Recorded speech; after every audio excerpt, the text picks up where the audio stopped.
नमस्कार मायबाप रसिक प्रेक्षक.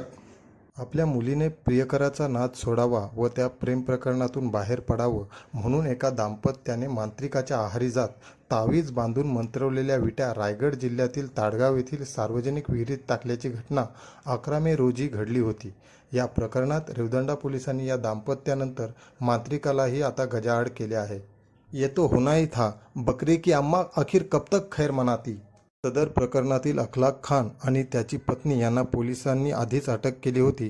तदनंतर पोलिसांनी अधिक तपास करीत अवघ्या 4 दिवसात मांत्रिक मौलवी खलील याला कल्याणच्या गोविंदनगर येथून अटक करण्यात आली आहे. कानून के हात बहुत लंबे होते हे याचा प्रत्यय आला.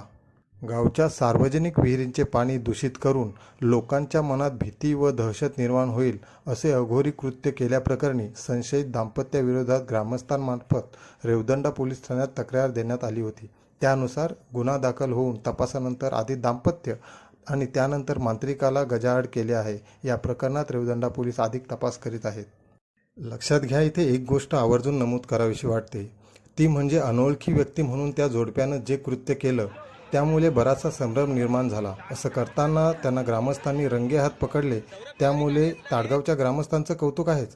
पण सध्याच्या धार्मिक द्वेषाच्या आणि भारत पाकिस्तान युद्धाच्या वेळी वातावरण असं तापलेलं असताना ज्या प्रकारे ताडगावच्या ग्रामस्थांनी हे प्रकरण हाताळत अत्यंत संयमाने आणि स्वतःमधील विवेकबुद्धी जागवीत त्या संशयित जोडप्याला पोलिसांच्या ताब्यात दिले, त्याबद्दल ग्रामस्थांचं खूप अभिमान आणि हेवा वाटतो. या केसमध्ये पोलिसांचीही कामगिरी उल्लेखनीय आहे.